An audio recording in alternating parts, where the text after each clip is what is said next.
ಒಂದ್ ಕಡೆ ಧಾರಾಕಾರವಾಗಿ ಸುರಿತಾ ಇರುವಂತಹ ಮಳೆ ಹಲವು ಅವಾಂತರಗಳನ್ನು ಸೃಷ್ಟಿ ಮಾಡ್ತಾ ಇದ್ರೆ ಮತ್ತೊಂದು ಕಡೆ ಎಲ್ಲ ಜಲಪಾತಗಳು ಧುಮ್ಮಿಕ್ಕಿ ಹರಿತಾ ಇವೆ. ಅದರಲ್ಲೂ ವಿಶ್ವವಿಖ್ಯಾತ ಜೋಗ್ ಜಲಪಾತ ಮತ್ತೆ ಭೋರ್ಗರೆಯುವುದಕ್ಕೆ ಶುರು ಮಾಡಿದೆ. ಮನಸೂರೆಗೊಳ್ತಾ ಇದೆ ಜೋಗ್ ಜಲಪಾತದ ಸೌಂದರ್ಯ. ಲಿಂಗನಮಕ್ಕಿ ಜಲಾನಯನ ಪ್ರದೇಶದಲ್ಲಿ ವ್ಯಾಪಕ ಮಳೆಯಾಗಿರುವಂತಹ ಹಿನ್ನೆಲೆಯಲ್ಲಿ ಜೋಗ್ ಜಲಪಾತದ 4 ಜರಿಗಳಿಗೂ ಭರಪೂರ ಜೀವ ಕಳೆ ಬಂದಿದೆ. ರಾಜ ರಾಣಿ ರೋರರ್ ರಾಕೆಟ್ ಜಲನೃತ್ಯ ಪ್ರವಾಸಿಗರ ಕಣ್ಣಿಗೆ ಹಬ್ಬವನ್ನ ನೀಡ್ತಾ ಇದೆ. ಶಿವಮೊಗ್ಗ ಜಿಲ್ಲೆ ಸಾಗರ ತಾಲೂಕಿನಲ್ಲಿ ಬರುವಂತಹ ಜೋಗ್ ಫಾಲ್ಸ್ಗೆ ದೊಡ್ಡ ಸಂಖ್ಯೆಯಲ್ಲಿ ಸದ್ಯ ಪ್ರವಾಸಿಗರು ಆಗಮಿಸುತ್ತಿದ್ದಾರೆ.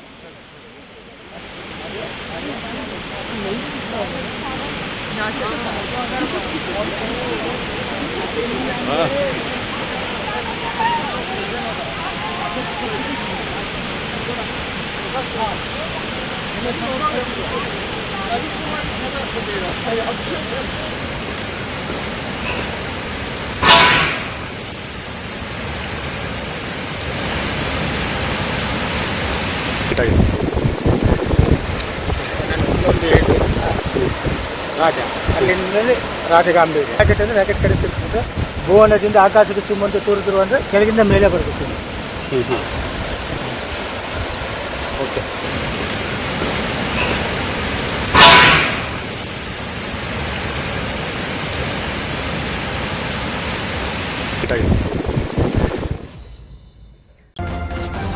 ನ್ಯೂಸ್ ಫಸ್ಟ್ ನಿರ್ಭೀತಿಯಿಂದ ನಿಮ್ಮ ಪರವಾಗಿ.